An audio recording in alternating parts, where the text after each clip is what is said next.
Okay, this is a real success story here with seep management. The area behind me, it's in the sort of top area of a catchment, but used to be a huge lake that every winter, when any amount of rainfall, that was a huge lake, would dry out to a bare scald, salty scald over the summer, and was just getting bigger and bigger, and just shows what you can do with management, because within 12 months of establishing lucerne over the sandy part of this paddock to stop the flow coming in, and the farmer is a sheep farmer, so it does suit perfectly in his management. Then also getting Puccinelia and tall wheatgrass sown through this zone within 12 months. We've seen the water table here drop from around the surface water right down to about 180 centimetres, 170 centimetres, which is basically dried out the perched water table, which is sitting on a Blanchetown clay,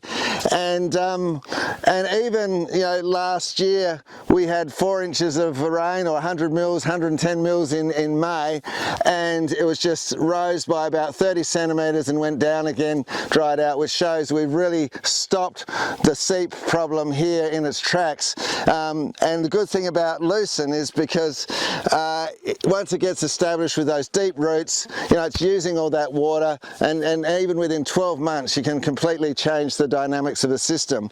Initially, because this was a bare scald and because it was getting wet and saturated, we thought from a project point of view we'd try putting some mounds of sand, mounds of mixtures of hay and straw and sand, to see if that would help us get Puccinelia and tall wheatgrass established. And so we've got a number of test strips here, but in the end we found out it really wasn't necessary, because with Puccinelia in particular, just get the right conditions, the right times, it will establish.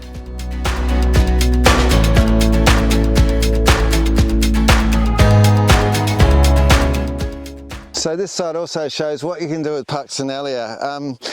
Initially I thought this site was just going to be too salty in the surface and often too waterlogged to grow the Puccinelia, but we actually did a mixture of Puccinelia and tall wheatgrass seed, and it's the Puccinelia that's gone right through the centre of the soaked scald. The tall wheatgrass is established well around the edges and certainly towards the fence down the back there, and so it will find its niche. The good thing here is that initially when the farmer sowed the pucks, it established on the edges, but that season in 2019 it still filled up with water here.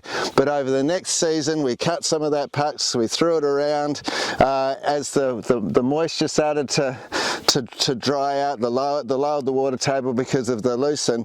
This soon filled in, and as you can see now it's filled in completely. And the other good thing about when you establish soil cover with things like Puccinelia, there's less evaporation because of the cover, particularly over the summer, so you get less salt coming to the surface, but also the roots of Puccinelia actually are taking the water from 30, 40, 50 centimetres down, stopping that slightly salty water even getting to the surface and leaving salt behind. And because of that, the soil starts to improve, and we've measured that and we're seeing that. So here's a bit of bare scald, and you can see it's very crusty.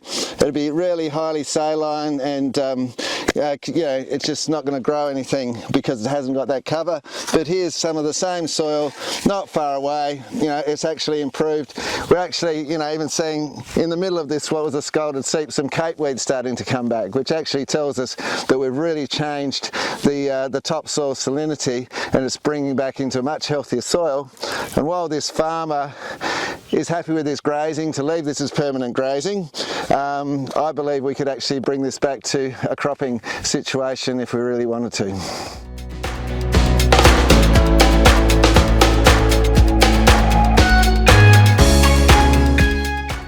often difficult to get lucerne established on these gutless non-wetting sandhills, and you know, particularly when you don't get a very good season. One of the interesting things about this site is one of the best lucerne establishments I've seen, and it's done in 2019, which wasn't a great season, but they actually just kept the area chemically fallowed when it was really windy through seeding time and everything else, and sowed this as late as early August.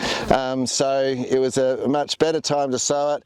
The lucerne likes warmer soil to really get going, so you either want to sow it nice and early, or maybe into that sort of July, August period and really get going, and so that's what's happened here. And as you can see, good establishment, really used up the water, and has really dried out this soak.